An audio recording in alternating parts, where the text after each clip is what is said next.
everybody. Welcome to this week's episode of Hangin with Jon. We are joined here by Jon Holling, as is in the title. So I guess that can be just kind of assumed at this point. But we are going to have a video review tonight, and I am so excited. I previewed some of the videos ahead of time, and they are not going to disappoint. I'm just excited to hear what your thoughts are, Jon. But before we get to that, Jon, thank you for joining us. How are you doing? I'm doing great. I'm happy to be here again. I really like doing this. This is always lots of fun, so I'm looking forward to it. Awesome. Well, it's like the highlight of my month is these video reviews and just getting to see everyone's progress and your beautiful horses. So I think we should just hop right into it. And if we do have time, at the end, we have some videos of Jon. And he can be as mean as he wants to himself, or he could be as nice as he wants. Really, we'll see. But if we get around to that, we will have an opportunity to see some videos of Jon riding, which I think will be fun as well. But our first to go tonight is Keegan and Nico. And Keegan just put in chat that she is watching while riding Nico. So put this on speakerphone, Keegan, because Nico can hear the feedback as well, and you guys can be better for it. So let me pull up Keegan's video and I'll start talking during it, and I can always replay. One thing before I jump right into Keegan's video, if you're in the chat, and even if it's not your video, like feel free to put questions in chat related to anything that's being said. This is a great opportunity to use these videos as like a starting point for a conversation. So definitely don't hesitate to ask questions on other people's videos. Okay, so here is Keegan and Nico. Keegan said this is their first show back together after Nico was on lease for 6 months. He is a 5-year-old off-the-track thoroughbred and is still working on fitness, and they're getting into a groove together. She's looking for general feedback on this video. She said he's not a difficult horse to ride, but he braces against the bit and gapes his mouth open a lot. Do you have any tips for staying in a more balanced position on a higher, shorter necked horse than what she is used to? This is the same horse she sent in a video for during the last member video review. And at that point, she was asking about changing horse size and anxiety around cross-country schooling. And she wants to report that the cross-country schooling went really well. Awesome. So the first thing that I'm paying attention to when I watch any of these videos is the consistency of the canter and the rhythm. And thus far, I think you're doing a really good job on that. It's nice. It's consistent. He's not overly round, but I think that's actually a good thing, Keegan. You don't want to have him like with his nose into his chest. And like even there where he got in and he shuffled into that fence a little bit, maybe made it on a bit of a funny stride, the canter rhythm around the whole thing was really good. And I think that's really the most important thing. And I like your balance. There was maybe one fence, it might have been the second or third fence you jumped, where he left a little bit long and you got a little behind him, but you weren't overly in the back seat. I think this is a really nice ride. And I think, it's interesting. You ride these young horses over these smaller jumps, and it sometimes is really difficult because they don't look at the jumps, right? Because they're young, they're green, so they're distracted. They're looking at the warm-up. They're looking outside of the ring. They're looking at the jump crew. And because the fences themselves are not super, super impressive, sometimes we feel like we have to do a ton just to get the horses to focus on it. And then what ends up happening is we change that rhythm, and then we get there on a bad stride, and then we jump ahead or we get behind and we catch them in the face. And I didn't see any of that. It looked like a really good, consistent ride. I loved your balance. You didn't sit overly deep. You could get a little closer to the saddle if you wanted to, but I didn't feel like you were perched up there. I thought it was a really nice ride, and I would love to be able to be like, give you some constructive criticism to say, you've got to fix this or you got to fix that. But honestly, that was a nice ride around on a young horse. I only saw one fence as you were turning away from the in-gate where you maybe missed the stride a little bit. But I think sometimes with young horses, that's actually a good thing to do. I don't always like to do it in competition because you don't want to knock the pole down. But I think sometimes keeping a rhythm cantering up there and kind of saying to the horse, look, man, I want to see the stride, but I'm not going to pick the stride. I think that's a really important thing to do. And I thought, honestly, It was a beautiful ride. If I could ride one of my 5-year-olds around the course like that, I'd be thrilled. I rode a 6-year-old 2 weeks ago at Rocking Horse, and I couldn't ride it that way. So you're a year ahead of me for sure. Love to hear it. And Keegan, if you have any questions, I guess, yeah, she just put thank you in chat. So that was great. Nico looks awesome. So this really next good. one up is Anna and Olaf. And Anna is asking, nice. She said, Jon, can you help me with this? Look at him. Oh, Olaf.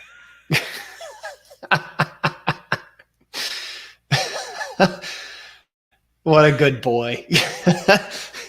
And I responded to Anna that there's no help. That was perfection. So that was perfect execution.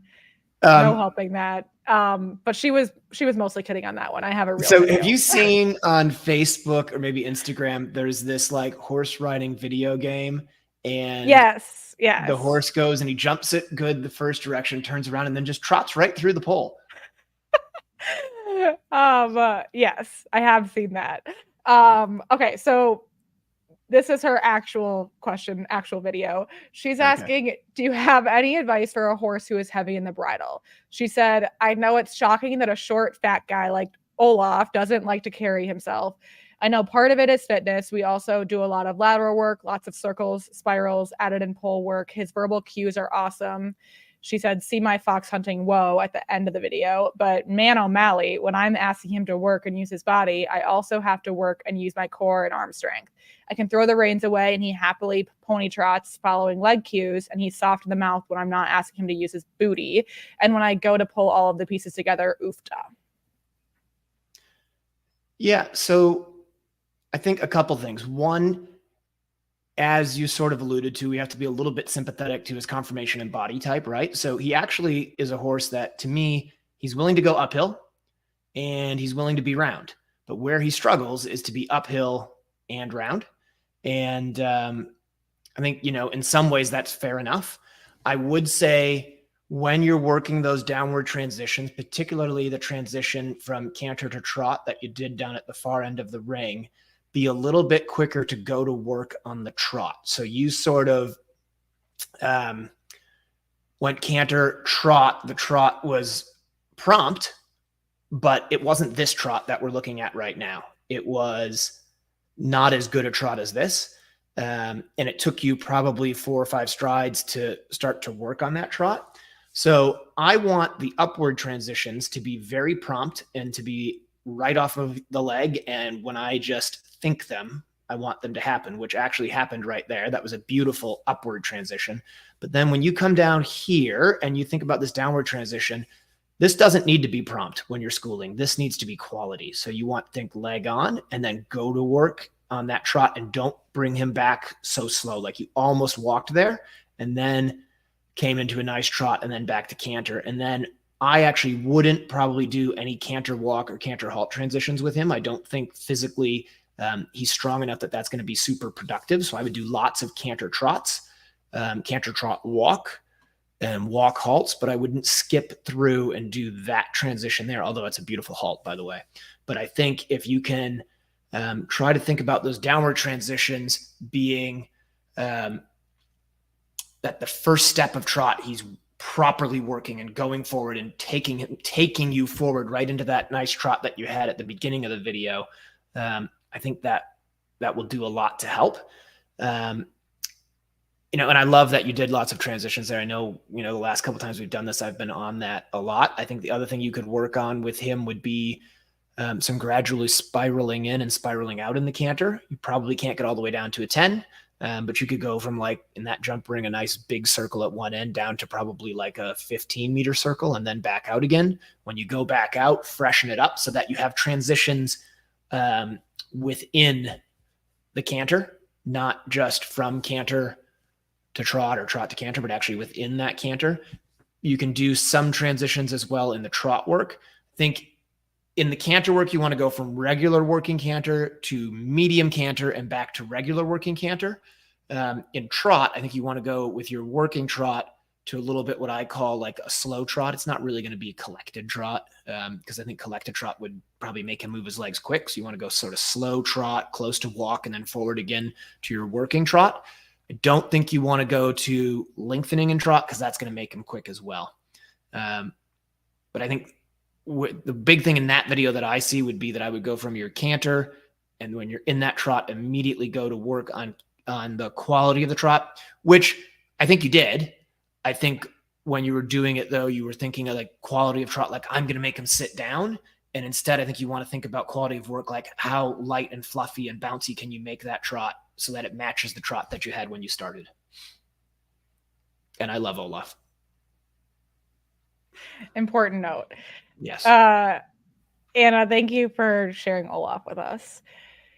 So this next person is the wonderful Heidi. And she said, this is Heidi and Crimson. This video is from a lesson where they focused on rideability. Crimson can be very unfocused and excitable while jumping, which she said doesn't really show up in this video.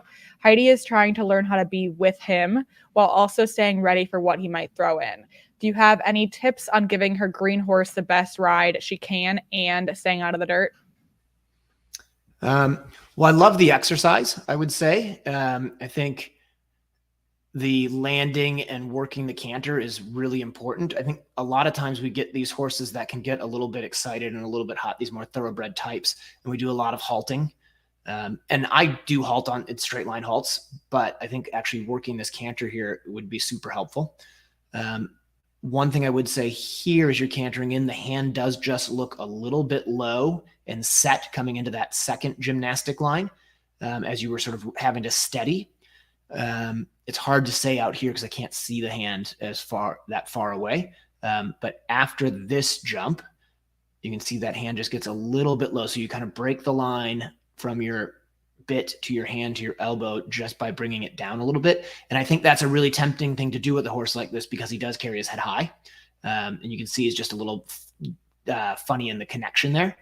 But you want to really think about having those hands come up in between the fences and then down into that automatic release over the fences. So I think when you land, it's land, stretch tall, lift the hands so that you're pulling the bit up into the corners of your horse's mouth and not down onto the bars. Because if you pull it back and down onto the bars of your horse's mouth, two things happen. One, your horse gets uncomfortable and it feels that and it braces against it.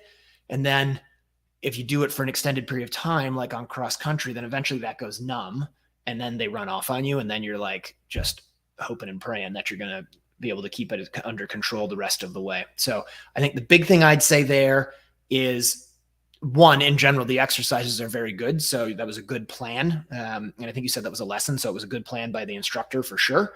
But just think between the jumps, hands come up, get that horse light and fluffy, and the bounce, it doesn't have to necessarily be rounder.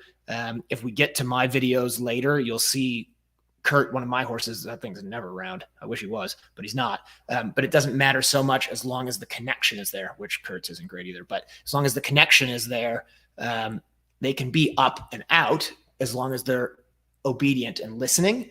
I would say, and it looks like maybe you had, because I think I saw like a shadow roll or something on there. I would say I would keep experimenting with different bits and see if there's a certain mouthpiece that he likes better than another. If he likes combination bridles, if there's something in his mouth that he's more comfortable with. And quite often it's not more bit, it's less bit. It might mean you need a different leverage. It might mean you need to experiment. You got to borrow stuff. Ask your friends and your family and neighbors if you can borrow different bits and try things out. And a lot of times what I'll do is I'll play with them on the flat with a certain mouthpiece. And then if I think, okay, like that's a nice mouthpiece, but it's not going to be enough leverage, or I need full cheeks, or I need a D-ring, then I'll try to find that mouthpiece with a different side to it to go jump. But at least you get an idea of what they're comfortable with in their mouth. And very often what they're comfortable with on the flat gives you a little bit of insight into what their mouth is doing and what they might like jumping. Like I have some horses that, you know, most of my horses like a double jointed mouthpiece, but I have a couple that absolutely hate it. They do not like a French link. And It took me a bit of time to realize, like, gosh, you know what? Like, you think you're being really nice and a nice sort of double jointed French link snaffle. But some horses, the way their mouths are constructed, they don't like that. They want an egg butt or whatever, and you think you're being nice. So just I would say experiment a little bit with bits as well, because it can make, when you get it right, it makes a world of difference. Totally. And Steph is saying she's wondering about round to the jump. Some people say head up to see the jump, others round to the jump. Can you opine?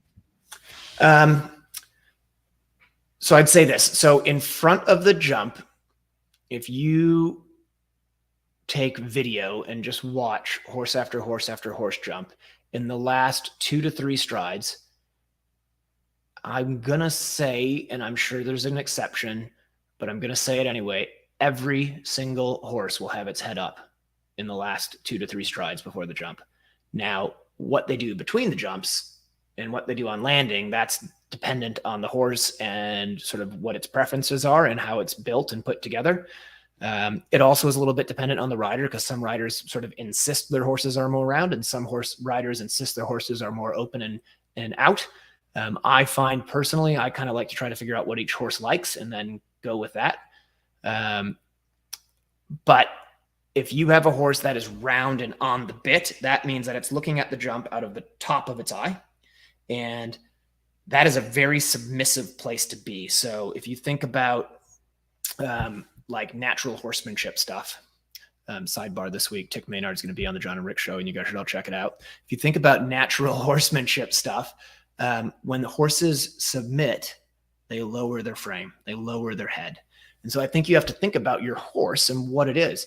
For me, I don't want my horses when I'm jumping to submit to me.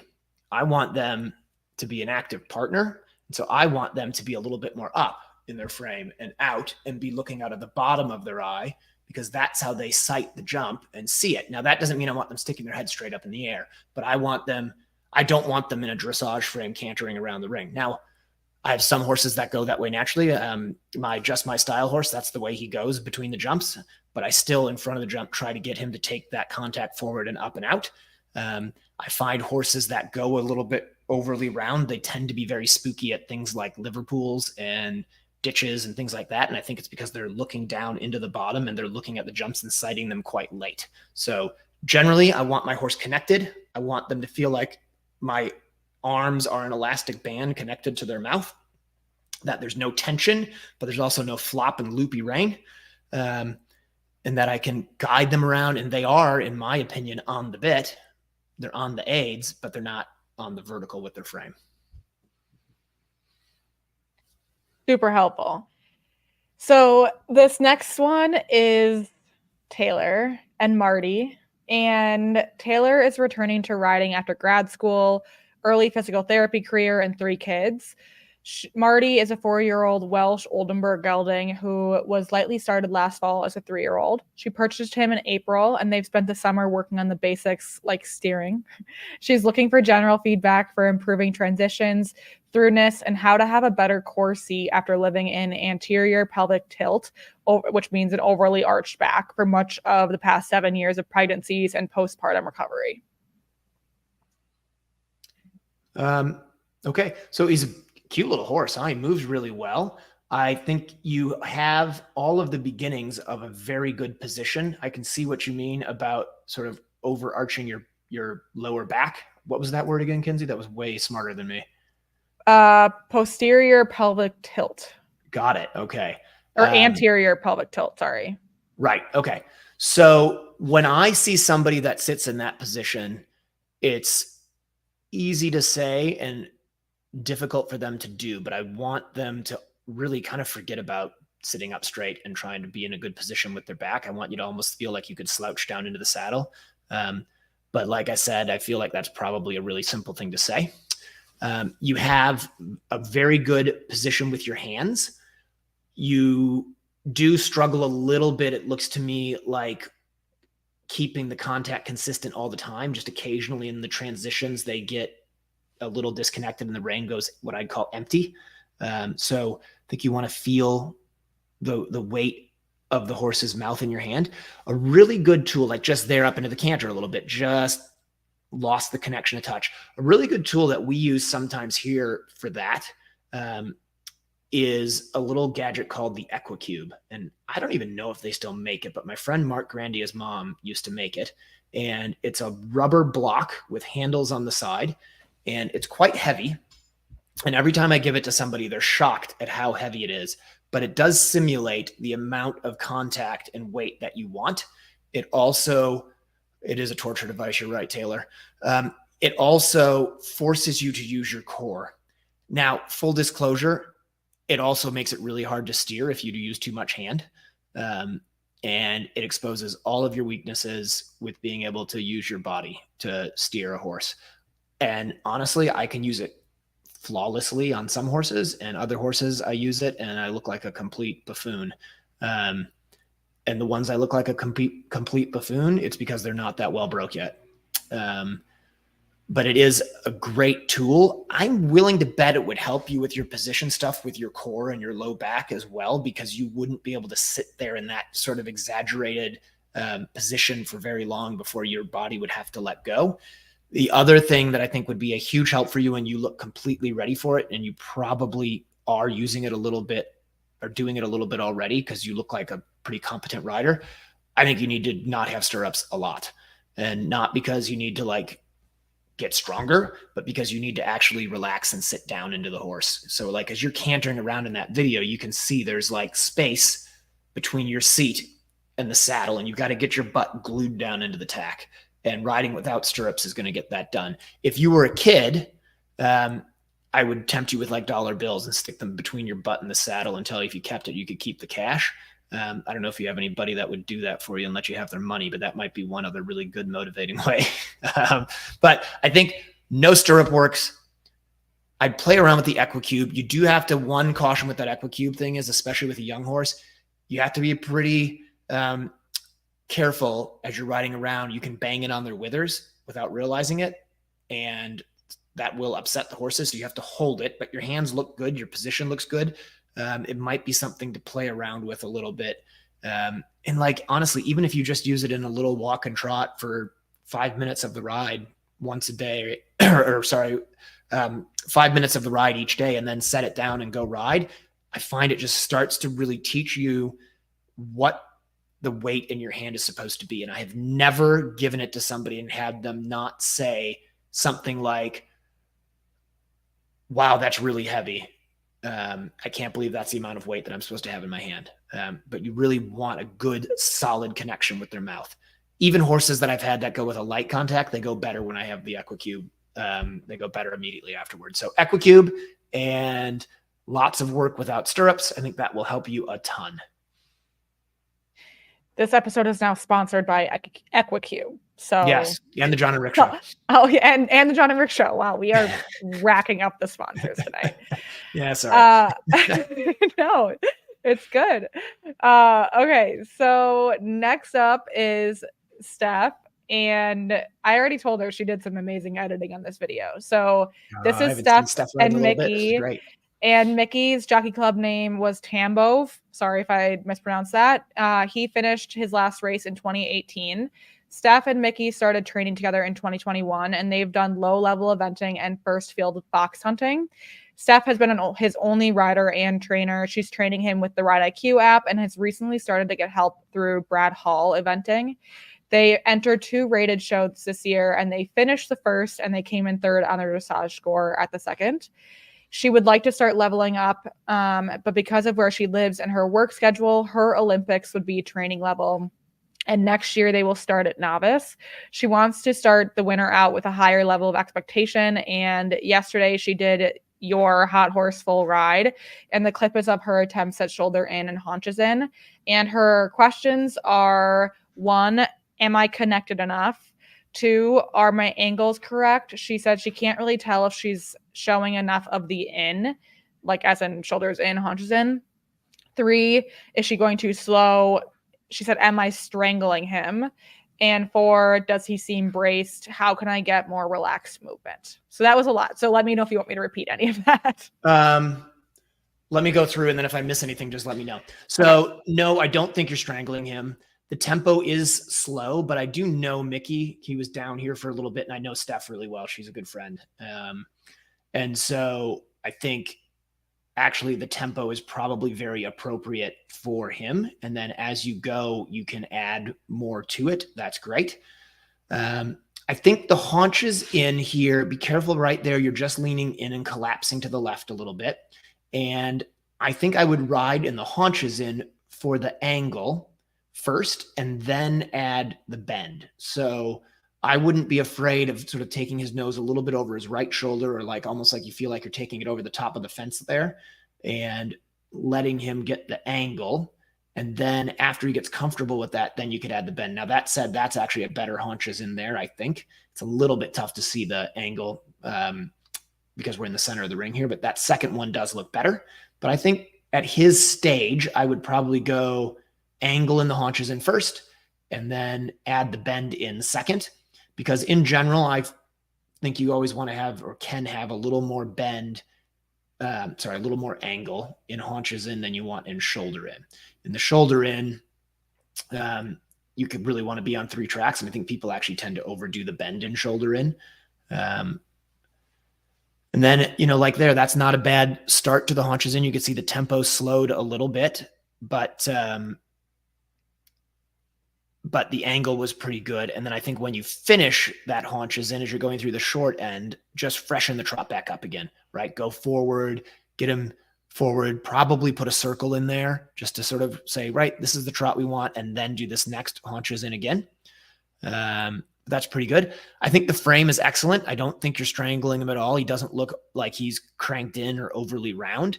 And although it looks like it's freezing cold, he looks very good and relaxed there, quite honestly. But no, I think that's a good frame. And then the trick is, again, like that's a pretty good shoulder in, maybe a little too much neck bend, but pretty darn good, quite honestly. And then again, here as you finish it, I'd probably just say, right, let's go forward, freshen it up, whether that's in sitting trot or rising trot.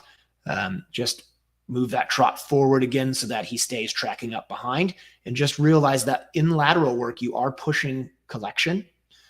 Just naturally, you're making him sit down on that inside hind leg and work it harder and step laterally. And so he is going to slow down a little bit. So just remember to freshen it up a little bit at the end. Did I miss anything there, Kinsey? Any of the questions? No, I think you got connected, you got angles, you got speed, and then she said, does he seem braced? I feel like, did you answer that?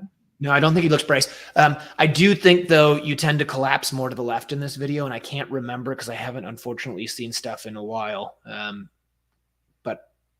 I don't remember if that was a thing in the past, but you do just collapse and sort of the way I always feel about it is you let your bottom rib touch your hip bone a little bit when you're going to the left. So you collapse in that way a little bit. And I think you just going to the left want to make sure you keep your left shoulder up. And I usually think about keep my left ear up to bring that shoulder in because everything's kind of connected.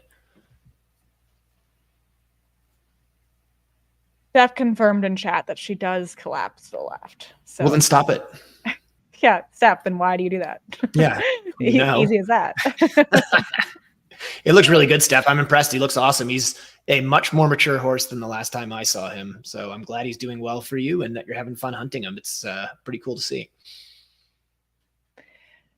Awesome. Okay, so Sarah Jane is next, and we have 2 videos for her. So I'll pull up the first one, and then I'll do the second one. But she said this is her exceptional 8-year-old thoroughbred called gelding, called Pip. He has scope for days, and he's done meter 35 show jumping no problem.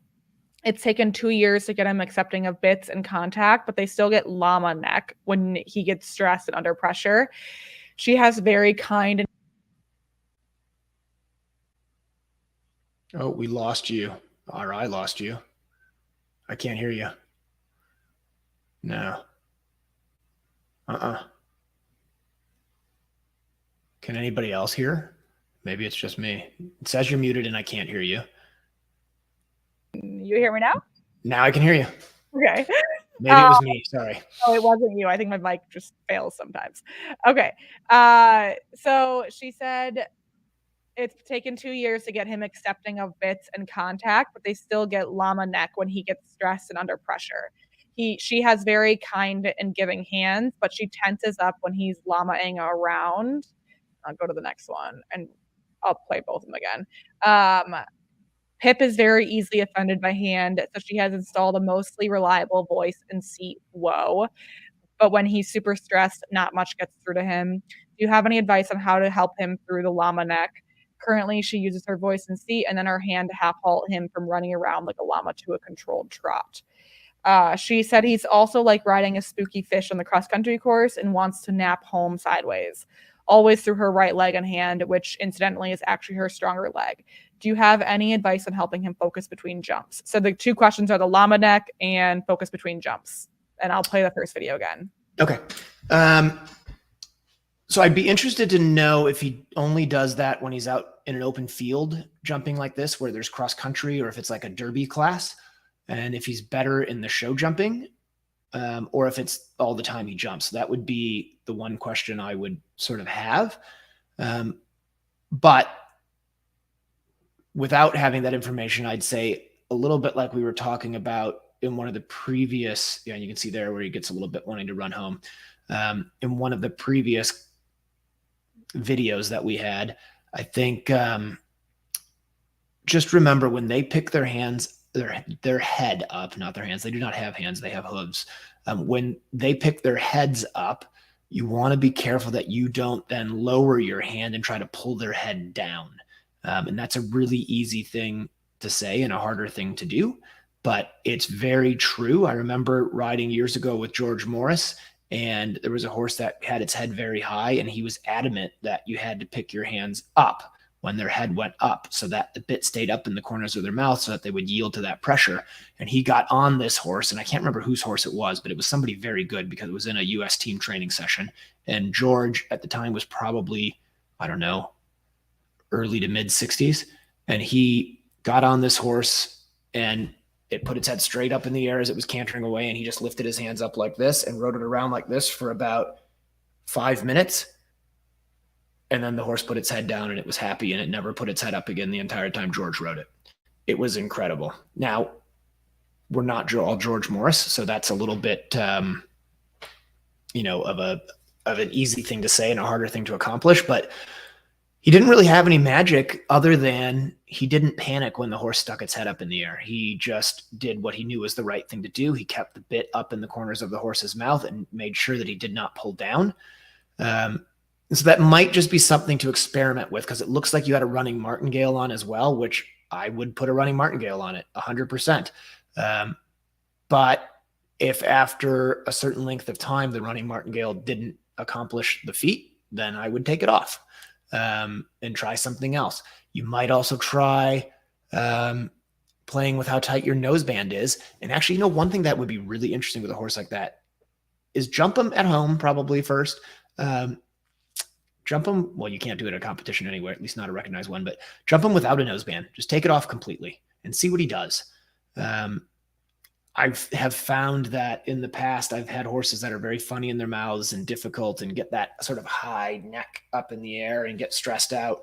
And I remember I was watching Clayton Fredericks ride around a warm up with no noseband on, and I asked him about why. And he said that the horse would get quite strong and nervous and pick its head up. And so he took the noseband off because they didn't like that pressure. And I've tried it on several horses, and it really can be a real game changer. So you might experiment with taking the noseband off at home. And if that helps, then you can just wear a really loose noseband at the event. So that might be one thing to try.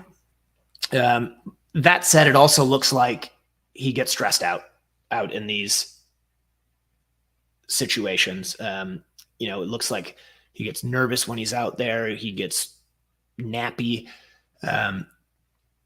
I try for the most part not to get too upset with the horse in those situations, because obviously he's upset about something, nervous about something. They don't do that stuff because they're just being jerks. They do that stuff because they're worried, as I think you know.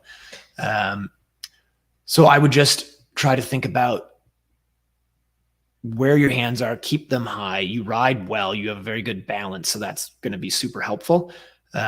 play with no noseband, play with letting him be a little bit more free and see. It might not work, but obviously what you're doing there isn't going to be good enough for what you want to do. So I would start sort of thinking outside of the box a little bit. You might play around with like a hackamore. You can't go cross country to a recognized event in a hackamore. You have to have a hack a bit, but that might be something to play with as well. And so, yeah, I mean, that's the stuff I would probably try. And then obviously the other thing that goes without saying, and I'm sure you've been doing, is just stay on top of all the veterinary stuff and make sure there's nothing funny going on that way. I've also had good luck with Stress Less. That's a good supplement to help with that stuff. I'm not plugging everybody. I swear, Kinsey, I'm just trying to come up with some stuff here, some ideas. Stress Less works well. If that doesn't cut it, sometimes magnesium and little like supplements like that that just help calm them might help a little bit. They're not going to be game changers, but in a series of a bunch of stuff, that thing might help. Look, I plug Rod IQ on my podcast too, okay? I hope so. Okay. Sarah Jane, Pip is so cute. So keep up the good work. And I hope some of those tips work and we can get an update on the next video review or in a couple months. Okay, well, that was all the videos we received. So we do have time to go over some of your videos if you're up for it. I was going to start with the show jumping round you sent. Does that work? Or did you have whatever a preference? You want. I mean, I know what I sent you, but whatever they come in is fine. Okay, well, we'll go through some Maybe of these guys should, in the comments, critique me and tell me. Yeah. In the comments, give it to him. Be honest, guys. Really give it to him straight. Okay. So, John, I'll let you do the talking here. Okay, so this is 6-year-old. His name's Monty. He can be a little funny about Liverpool. So the first thing I did is I went in and I showed him that Liverpool. And then where this video is being taken from is in the grandstands. And it's quite an electric ring. And I was actually quite worried that this was going to be a lot for poor Monty to deal with.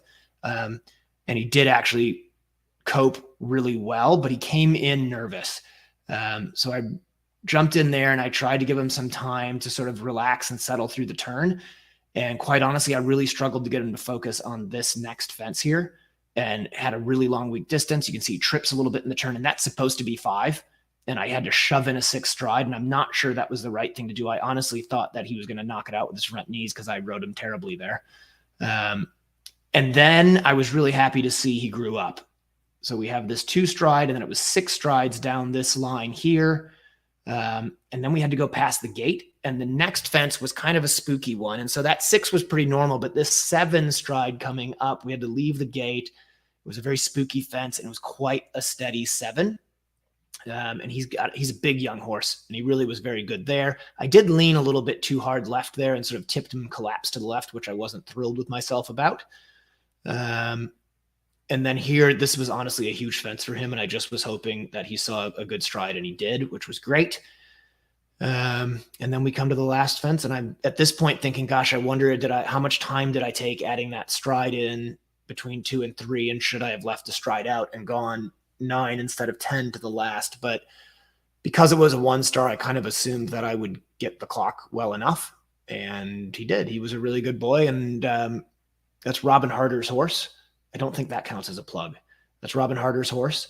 And I was thrilled to get to ride him. And he finished on his dressage score, which was really cool.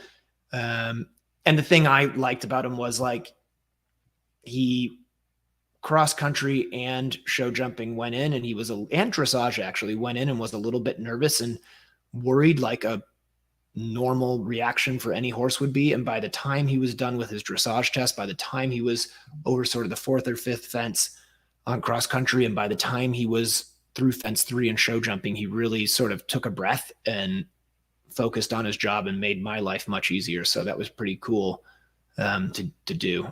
I would let Jen review it, but sadly she can't come anywhere in this room right now. Okay. Loved that. That was a beautiful round, John. This next one is, I'm going to do the Kurt one next, and then we can go back to that horse again. Okay. So Kurt is one that I really love, and I think he's exceptional, but I struggle with getting a good connection, and I'm still trying to work out bits on him. So you can see I had to get a little bit into him there. This is the last water. It's a pretty big jump in, and then we have a corner out here.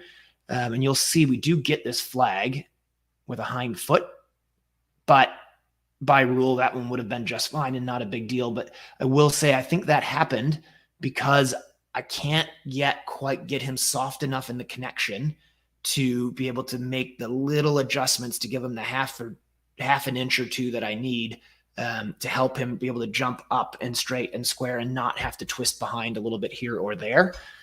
So I'm really trying to take my time and be super patient with Kurt because while he's 7, he is a pretty exceptional horse that I think would be very easy for me to move up the level and sort of press on.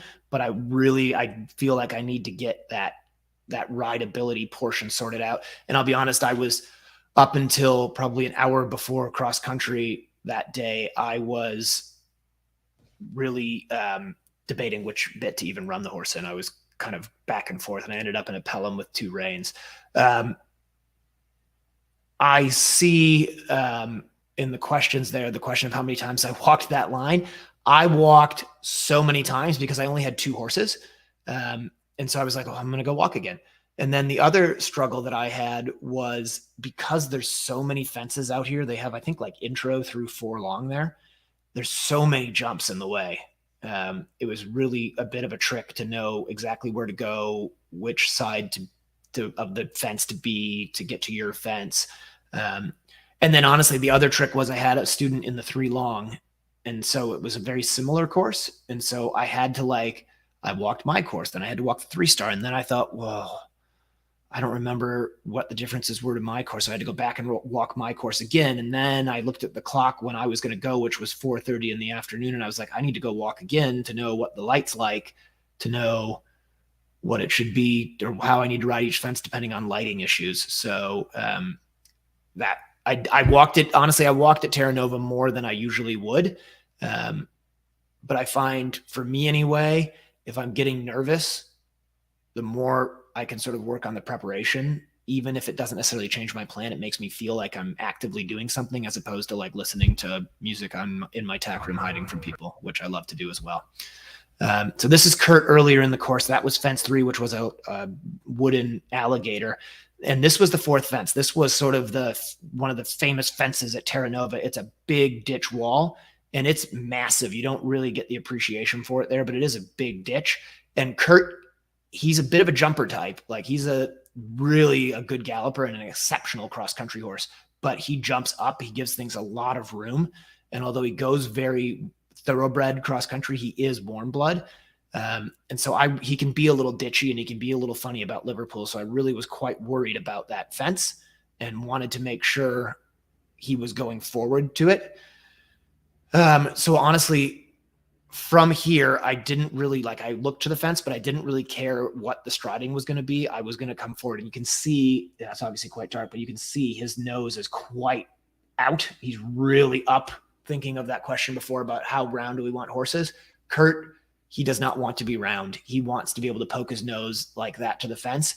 And within reason, I'm 100% okay with that as long as there's a bit of rideability there. And so that fence there, that ditch brush is sort of an example of the stuff that I'm trying to work out with him before we get him to a long sort of early this spring. He is so cool. I know I already messaged you that, but man, he looks so good. I'm excited about him. This next fence here, you can't see it. They had spread white sand on takeoff and landing, and it's they use arena sand there to sort of level the ground, which I have to say I don't actually love because it doesn't pack great, but also I don't love it because it's really white. And Kurt is funny about changes in footing. And he actually got there, stepped to where the sand was, spooked, leapt in the air, landed, jumped over the log, and then there's sand on the other side. He landed like he was landing in water, like that, and then galloped off to the next fence. And it's a trick. That wasn't what you wanted to happen? No, it wasn't ideal. And it's a trick because at the same point, I knew that was going to happen. So all I was trying to do was can I just keep a rhythm while you're being a total spazoid underneath me and try to as best I could stay softly out of the way. And I don't know, I said to somebody, it's so stressful And I don't know what's worse, having an experienced horse that everybody knows is great, or is it more stressful having a young horse that you think is great? And I don't know. I think for me, having that young horse that you think is great is probably more stressful, because if it's a horse you've produced and you know it's great and everybody else knows it's great, it's sort of like, putting on an old pair of jeans. You just know they're going to fit and everything's going to be great. I feel like the answer is probably different if you're like an up and coming rider versus an established rider. Like, I don't know, if I'm an up and coming rider on a horse that's like established, you don't want to be the person who like can't make it on that horse. For sure. I think I will say this. I think, sort of as a side note, producing a horse up the levels is actually so much easier than getting one with miles. Now, I remember years ago, Darren Cha-Cha said to me, if you're going to get a horse with miles, you better like the miles, because you're not going to change who they are, and you have to be able to ride it. So it needs to come from somebody who rides very similar to you. Now, I was really fortunate when I was younger. I was able to get a horse that had gone intermediate, maybe done one advanced horse trial to sort of teach me the ropes, but it came from Denny Emerson's program. It would be a very similar program to the one that I was in with Peter. And so it worked. But when I get a good riding person who wants to go up the levels, I actually try to encourage them to take their money and invest it in a quality young horse and learn along the way with that horse, over trying to get something with miles. Just personally, I've had more success that way. So but that said, sort of to the initial question, I think it is different, because it also is, what are you sitting on? Like, I was really nervous going out on Kurt around the intermediate, but I'm pretty sure if I'd been going around the 4-star on a 4-star horse, I would have probably been just as nervous, if not more. So, I think we just get nervous. Yeah. Something's wrong if you're not getting nervous, I feel like. For sure. That's when I ride my worst. Okay, so this is the last one. Okay, so this is Monty again. It's similar. It's the same water we saw Kurt go through. And it's a similar jump in. It's a nice round log. I wanted to stay really nice and positive in on him. I will say I was a little worried with that ride in. The water got deeper in the second stride, and I was a little worried that he might stumble, but he didn't, because he's awesome. And then we had that brush out. I just sort of rode on the long rein to the brush out. And then we had this rail on the mount, and I was horrible there. So you can see I looked back, and the reason I looked back is because I walloped that MIM rail. I actually broke one clip on one side, and I stretched the clip on the other side, and it just stayed upright. And it was honestly all my fault. So when I was coming up to that mound, I knew that I didn't have a good shot at it. I just didn't have the connection where it needed to be. I didn't get the horse focused on it. And right there, I was like, I'm going to wait. I'm going to wait. And so he doesn't take it out with a hind leg. And I pulled on him when I should have kept coming and riding forward. I pulled on his face and I pulled him up underneath that fence, and the poor guy whacked the knee. And because he's a champ, he didn't care. He just kept on going. But I got very lucky there, and that was terrible riding, to be honest. And because it's a quality horse, he dealt with it just fine. What's your perspective on the look back? I've seen. You should never do it. Yeah, I've seen when people do on course. Like if a professional standing near me, they're like, "Oh, I hate when people do that." You don't. Well, to be fair, I shouldn't say you should never do that. You should never do it in show jumping, because it doesn't matter, right? If you knock down a rail in show jumping, things are coming at you so quick. You should never look back at a rail in show jumping. And I'm not going to say I've never done it, but I really try not to, because it doesn't matter. But on cross country, it probably does matter a little bit, because at Terra Nova, they are awesome and they have a ton of frangible fences. So a frangible is 11 penalties, right? Yes. You get a qualifier if you have 20 penalties, but not 21 and not 22. So if you have a frangible, you have one, and you know it, you're still okay. If you have a second one, now you're not getting your qualifier. Now you're on 22, and then you have to make a decision. Do you want to have the run around the cross country to get the experience for your horse, or are these unnecessary miles and you're pounding on your horse and you're not going to get a qualifier out of it, so it's not important? So like when I looked back there, I actually have to say I did it because I thought, I cannot believe that I heard the little thing dingle dangle, but I didn't hear the log fall. Surely it's about to go. And I looked back because I knew the next fence was a frangible table. I knew the fence after that was a frangible table. I knew actually the fence after that was another frangible, and then the last fence was not. So I wanted to know that if I had a second frangible, I probably at that point would have kept going because I would have only been like 2 or 3 jumps from home. But it would have, if you have 2 frangibles, you don't get a qualifier. And if that happens in the first half of a course and you're there to get a result and you're trying to do a job, I think you need to know, do I put these miles on the horse because it's going to be a better horse for it? Or do I pull up and save this horse for another day and not risk it, knowing that I'm not getting the qualification out of this one? I think that's totally fair. Yeah.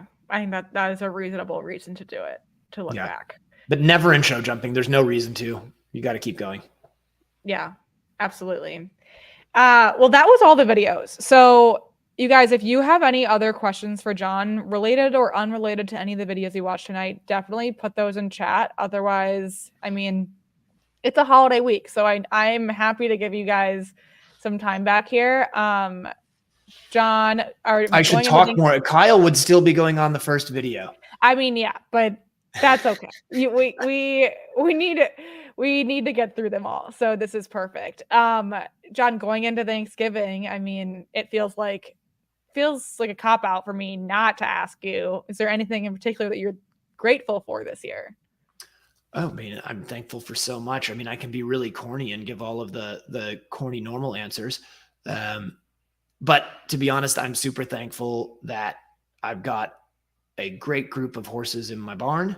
I am legit not just saying it. I'm thankful to get to be a part of Ride IQ because it's something I enjoy doing and look forward to. And it's always really cool to see all of the comments and sort of horses and how people are enjoying the app and the lessons and improving things.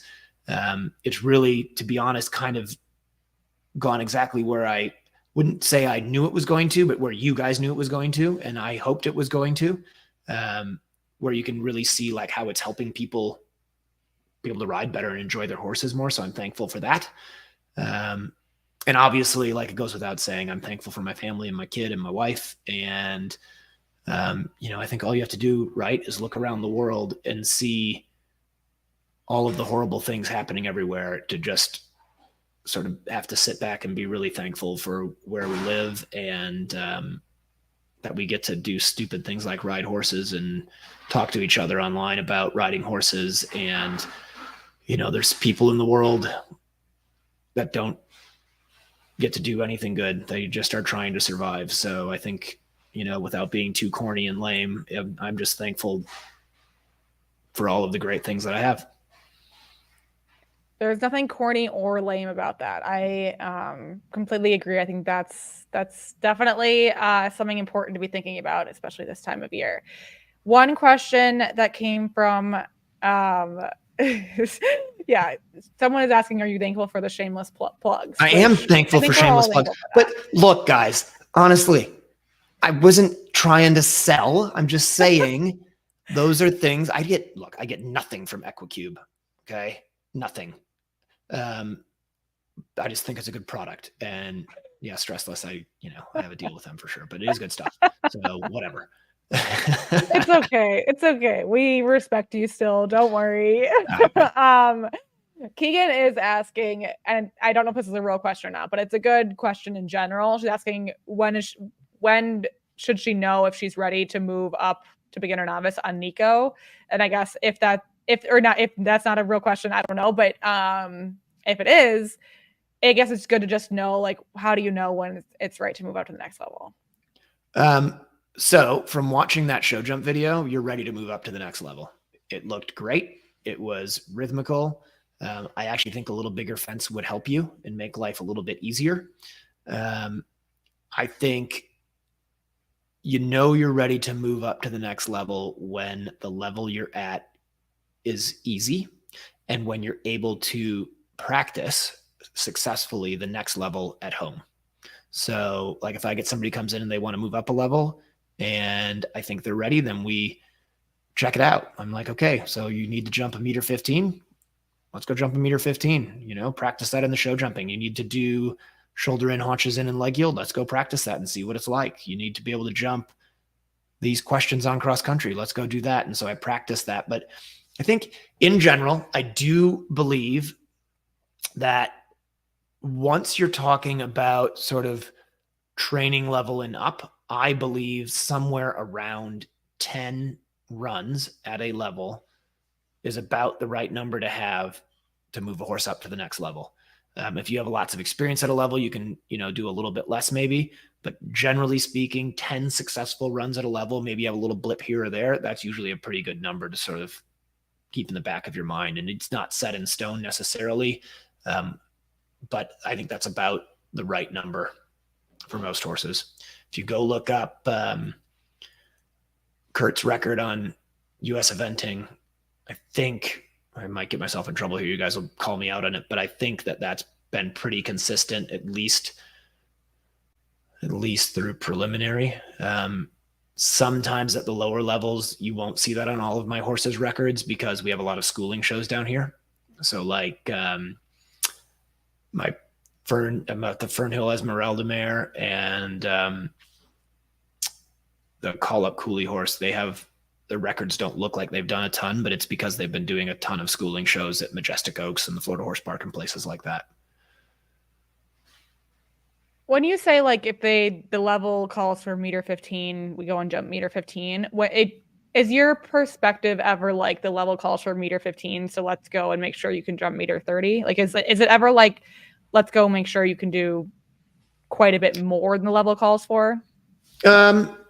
To a point, yes. I think it is a little bit horse dependent. I think you can also overdo it and sort of scare yourself and scare the horse and then not be able to be successful. So yes, like in general, I think you want to really be able to school a level above what you're competing at, right? Like I think if I'm going to go jump around a preliminary, I want that horse to be able to jump pretty successfully, sort of intermediate height at home. But I think, you know, I probably don't need to jump my preliminary horse advanced height. I think that sometimes can be a little bit too much. And then I've had some horses, again, like my Zelda mare, Fernhill Esmeralda, where she jumps huge. And if I jump her even, you know, a meter 15 when we're competing a meter 10, it's honestly a bit unnecessary because she jumps a meter 15 at a meter 30. She doesn't need to do that. She needs to actually jump smaller so that she breathes and relaxes and doesn't make things such a big deal. So the generic answer would be, yeah, you should probably be jumping a level above, but I think you also have to put your horsemanship hat on and think about what does this particular horse need. And that sometimes is in conflict with what you as a rider need, right? Like sometimes you as a rider do need to be able to jump around a meter 30 track to be comfortable to jump around a meter 15, but that might scare the bejesus out of that horse and you can't do it. And then you have to figure out another way to get yourself confident. Absolutely. So we've got another question in chat, and I will let you go after this one. They're asking, what's your opinion on retirement age of our golden oldies? I've got a 25-year-old warm blood who loves his job. I've dropped his workload slowly each year and kept him at 80 centimeters, but he's still first at the gate and wants it. And he's in work 3 to 4 days a week and mostly strengthening work. So when I go to Walmart, there's always those old people there who, funny enough, every year seem to get not as old, but older people there that are working, right? They're doing stuff because they don't want to sit at home. They don't want to be bored. And I think horses are the same. Now, some people retire and they want to do nothing, and some horses retire and they want to do nothing. But if your horse wants to work, I've got no problem with that. I think you got to make sure there's no cardiovascular issues, nothing like that that's going on, any reasons that they shouldn't be working, and sort of be sure that it's really the horse that wants to work and not just you that wants to work your horse. But it sounds like that one probably does want to go do stuff. And I think if you can keep them working and keep them exercising, they're only going to be better, healthier, longer, right? It's just like going to the gym. And, you know, if you go to the gym as you get older, your body stays stronger, you stay healthier, you don't hurt so much, and you're better. So yes, I think reasonable work for horses that are going into retirement is good. And I like the idea that you're dropping it slowly each year, but he's doing stuff. I think that's great. Yeah, I know. I mean, I think Parker Kyle's horse is up there in age, and Yep. still riding him and keeping him going. So Totally. totally horse dependent. Well, Jon, thank you so much. Really appreciate it. These are always so much fun. I'm already looking forward to this one. And thank you guys in chat for just bringing the energy as always. We really appreciate it. And happy Thanksgiving, everyone. I hope if you're in the US, I hope you have a wonderful Thanksgiving. If you're not in the US, I hope you have a wonderful week. And we'll see you next week. Thanks for having me. Next week, I'm thinking next month, what I might do is like wear like a NASCAR shirt with all the different logos of the products I'm trying to promote, and then change baseball hats with every question. Yeah, just really lean in, you know? Okay. I like it. Perfect. Thanks for having me. Yeah, no